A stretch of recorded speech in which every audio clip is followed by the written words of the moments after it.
E daí eu olhei pro meu tio e... Ah, vou adivinhar. Ele morreu. Oh, and I have to thank you because in the Brazilian version, I'm the Spider-Man who is the shrink officer saying, oh, and then I look at my uncle and... Amazing. Amazing. Well, welcome to the Spider-Verse. Oh, that's you? Yeah. Oh, great. Hey, man. I love it. Have you got an official number of how many spider beings are there in this movie? There's around, last count was around 285, but not all of those are like specific named. Some of those are like variations that we created. But if you're talking about named variations, it's around 65, 70. Whoa, that's a lot. That's a lot. This is unbelievable. This is the lobby. Miguel O'Hara. The whole thing was his idea. How were the debates about making this into a two-part movie? I think ultimately it presented itself as a trilogy. And so we thought, what an opportunity to make a better movie.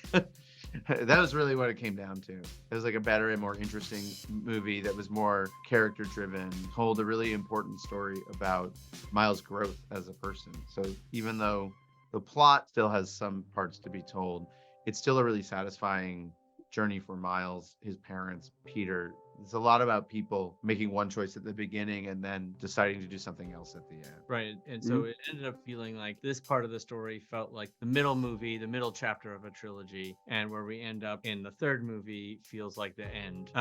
And so it felt like the right move to make the best movie possible. Who do you think you are? Really? You got like names, big names that you could cast. How was the process and how was to pick the right guy for the right Spider-Man? I mean, we listened. Honestly, it's very simple. We get lists of actors, potential actors for every single part. And then we just listen to them. We listen to their voices. We have a wonderful casting department that cuts together clips of them, everything from clips of their interviews to clips of them in various movies. And we talk. And then we talk about it. And we talk about who do we think would be best for the part.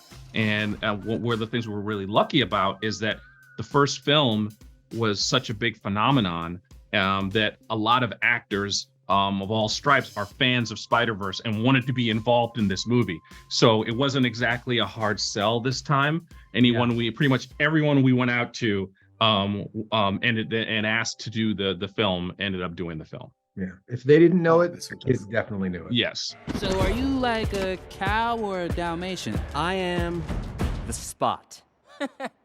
It's not funny. Don't do that. I have to ask you about one thing. There were 3 directors in the first movie, and now you got 3 new directors coming to this new chapter. Can you explain why you work in trios? Is just because of the meme, one pointing to the other? I don't think so. Is this one place?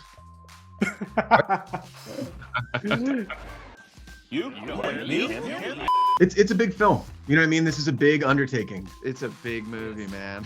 This movie is so epic and so cinematic, and like there's so much that you have never seen before. It takes a lot of people to make it work. You know, while at the beginning of production, we're all across all our meetings together and we have time to bond and really get to know each other's tastes.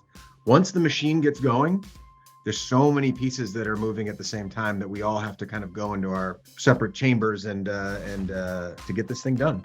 And I think also this movie is just too big for one person because we wanted to tell a story that had so much scope and had so much going on that it really does take a team of experts like ourselves, you know, to really bring it all together. You know, getting a team together like these 3 directors. You know, Justin Thompson, who was the production designer on the first movie, is, you know, a brilliant visual thinker and is responsible for so many of the amazing visual choices we had. Joaquim dos Santos is probably the best action choreographer there is in animation. He knows how to storyboard and stage fight sequences like nobody's business.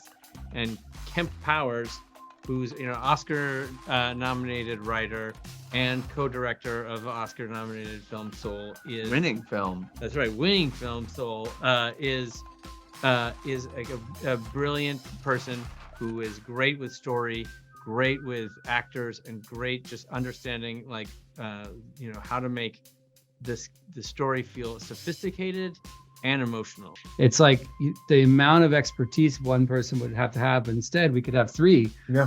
And so, because it really is like a massive amount of work, and it took 4 years to make. Their three personalities percolating throughout the movie and trading off. So it's less watching the singular vision of an artist and more watching like your favorite band, right?